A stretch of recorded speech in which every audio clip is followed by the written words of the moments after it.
హే బలవంత్, ముందుగా I'm really very sorry. ఎందుకంటే సంక్రాంతి తర్వాత ఏ సినిమాలకి కూడా రివ్యూ ఇవ్వలేదు.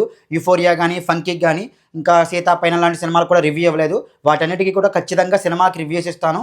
పెద్ద ప్రాబ్లమ్స్ ఏమీ లేవు, టెన్షన్స్ కూడా ఏమీ లేవు. జస్ట్ ఏంటంటే సినిమా చూడడానికి ఇంట్రెస్ట్ రావట్లేదు అంతే. ఇంకా హే బలవంత్, ఈ సినిమా టైటిల్ హే బలవంత లేకపోతే హే భగవాన్ అన్న విషయం కనీసం మేకర్స్కి అయినా ఒక ఐడియా ఉందో లేదో తెలియదు. ఎందుకంటే థియేటర్ బయట పోస్టర్ మీద ఏమో టైటిల్ హే భగవాన్ అని ఉంటే, థియేటర్ లోపల టైటిల్ ఏమో హే బలవంత్ అని పడింది.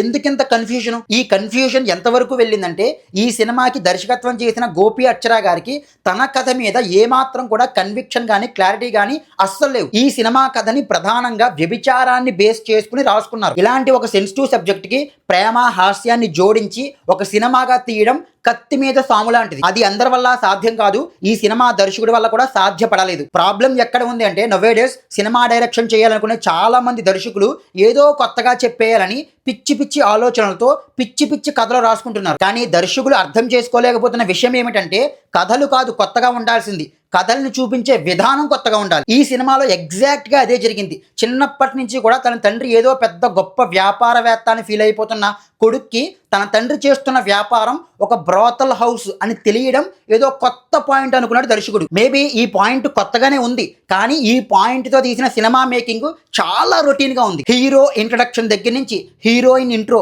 హీరో మొదటిసారి హీరోయిన్ చూడడం, వారి మధ్యన ప్రేమ, వారి మధ్యన సాంగ్స్, హీరో అండ్ తండ్రి యొక్క మధ్యన వచ్చే ఎమోషనల్ సన్నివేశాలు, ఈవెన్ హీరో అండ్ అతని ఫ్రెండ్ మధ్యన వచ్చే సన్నివేశాల యొక్క పిక్చరైజేషన్ కూడా చాలా రొటీన్గా ఉన్నాయి. Not only picturization, when it comes to the writing, బుర్ర లేనితనం అనేది కొట్టొచ్చినట్టు కనిపిస్తుంది.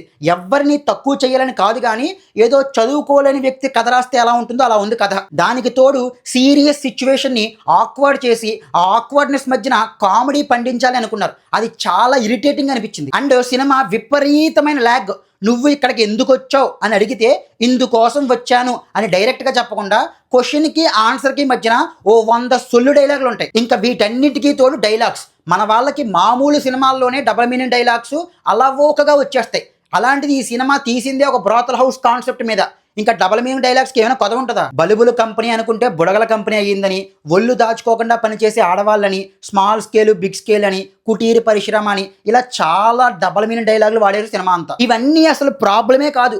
దర్శకుడికి తన కథ మీద కన్విక్షన్ ఉండి ఉంటే, ఇక్కడ ఏంటి అంటే వ్యభిచారం తప్పు అని చెప్పు, లేదా వ్యభిచారం అసలు తప్పే కాదు, ఎవరి బాడీ వాళ్ళ ఇష్టం, అందులో తప్పేమీ లేదని చెప్పు. అంతేగాని తప్పు రైటు చెప్పే ధైర్యం నీకు లేనప్పుడు ఇలాంటి సెన్సిటివ్ సబ్జెక్టులతో సినిమాలు తీయకూడదు. అంటే సినిమాలో ఎలా చూపిస్తారు అంటే, బ్రోతల్ హౌస్ని నడుపుతున్నటువంటి హీరో తండ్రికి అండ్ అందులో పనిచేస్తున్న ప్రాస్టిట్యూట్స్కి కూడా వ్యభిచారం తప్ప ఇంకో ఆప్షనే లేదు అన్నట్టు చూపిస్తారు. మళ్ళీ వాళ్ళే అంటారు బై చాయిస్, ఇష్టపూర్వకంగానే మేము వ్యభిచారం చేస్తున్నాం అంటారు. రెండు ఎలా కరెక్ట్ అవుతాయి? ఒకసారేమో సమాజం మమ్మల్ని వెలేసింది, మాకు వ్యభిచారం తప్ప ఇంకో ఆప్షన్ లేదని ఒకసారి, ఇంకోసారి ఏమో మేము ఇష్టపూర్వకంగానే వ్యభిచారం చేస్తున్నాం, మాకు నచ్చే చేస్తున్నామని ఇంకొకసారి. అంటే డైరెక్టర్లో ఎంత కన్ఫ్యూజన్ ఉందో మీరు అర్థం చేసుకోవచ్చు. బలవంతంగా బంధించబడి వ్యభిచారం చేస్తున్న ఆడవాళ్ళని సమాజం వెలేసింది అంటే అక్కడ సింపతి ఎమోషన్ వర్క్ అవుతుంది. అంతేగాని తమ స్వలాభాల కోసం, తమ లగ్జరీస్ కోసం వ్యభిచారం చేస్తుంటే వాళ్ళ మీద ఎమోషన్ ఎందుకు వర్క్ అవుతుంది? నాకు సినిమాలో అన్నింటికన్నా చాలా దరిద్రంగా అనిపించిన విషయం ఏమిటంటే,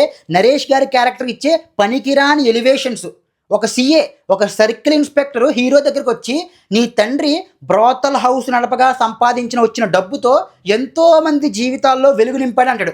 నేను కూడా అలాగే అదే బ్రోతల్ హౌస్లో ఉండి చదువుకుని ఇప్పుడు సిఏ అయ్యాను అంటాడు. తండ్రి ఓ బ్రోతల్ హౌస్ని నడపడం ఏంటో, దానితో డబ్బు సంపాదించడం ఏంటో, ఆ డబ్బుతో సేవా కార్యక్రమాలు చేయడం ఏంటో, అదేదో పెద్ద ఘనకార్యం అన్నట్టు అతనికి విపరీతంగా ఎలివేషన్స్ అందరూ ఇవ్వడం ఏంటో. చేసే పని చెడ్డగా ఉండాలి, ఎందుకంటే సినిమా కాన్సెప్ట్ కొత్తగా ఉండాలి కాబట్టి. కానీ ఆ చెడ్డ పనిని కూడా చాలా గొప్పగా చూపించాలి, ఎందుకంటే ఒక చెడ్డ పనిని ఇది చెడ్డ పని అని చెప్పేంత ధైర్యం మనకు లేదు కాబట్టి. వాళ్ళు వ్యభిచారం ఒక సాని కంపెనీ నడుపుతున్నారు, కానీ మంచి కోసం నడుపుతున్నారు. ఆ మంచి ఏంట్రా అంటే లగ్జరీసు, స్వలాభాలు. పోనీ డైరెక్టర్ తన స్టేట్మెంట్కి ఏమైనా కట్టుబడి ఉంటాడా అంటే అది కాదు. యాజ్ యూజువల్గా క్లైమాక్స్లో మళ్ళీ ప్లేట్ తిప్పేస్తాడు. మేము ఎందుకని వ్యభిచారం మాత్రమే చేస్తున్నాం అనడానికి ఫస్ట్ నుంచి కూడా క్యారెక్టర్లు విపరీతంగా డిఫెండ్ చేసుకుంటూ వచ్చి క్లైమాక్స్లో అయిపోయి వ్యభిచారం తప్పు అని చెప్పేసి ఏదో ఒక వెల్నెస్ సెంటర్ పెట్టేస్తారు.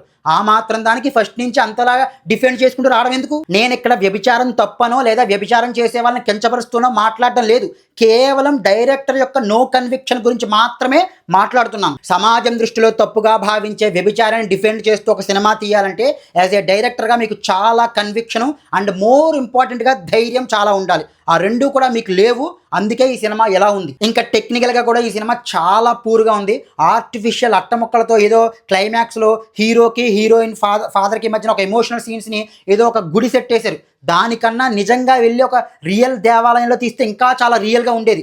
ఆ సెట్ ఎందుకు వేయడం, అది చాలా చాలా ఆర్టిఫిషియల్గా ఉంది. ఇంకా సీరియల్ లైటింగే ఉంటుంది సినిమాటోగ్రఫీ అంతా. చాలా మంది పాపులర్ ఆర్టిస్టులు ఉన్నారు, కానీ క్యారెక్టర్స్లో యాక్టర్స్ యొక్క క్యాలిబర్కి తగ్గ బలం లేకపోవడం వల్ల వారందరూ కూడా తేలిపోయారు. అండ్ యాక్టర్స్ యొక్క పర్ఫార్మెన్స్ కూడా చాలా బ్యాడ్గా ఉన్నాయి. ఎస్పెషల్లీ హీరో సుహాస్ గారిది అండ్ యాంకర్ స్రవంతి చొక్కరపు గారి యాక్టింగ్ అయితే టూ బ్యాడ్ ఉన్నాయి. మ్యూజిక్ అయితే సినిమాలోనే ఒక చిన్న బిట్ మ్యూజిక్ కూడా గుర్తులేదు. అంత ఇంపాక్ట్లెస్ మ్యూజిక్. కన్విక్షన్ లేని ఒక డైరెక్టర్ తీసినటువంటి సినిమా గురించి ఇంత ఎక్కువగా మాట్లాడడం అనవసరం. ఫైనల్ వర్డ్ ఏంటి అంటే it's a bad film. That's it. జై హింద్.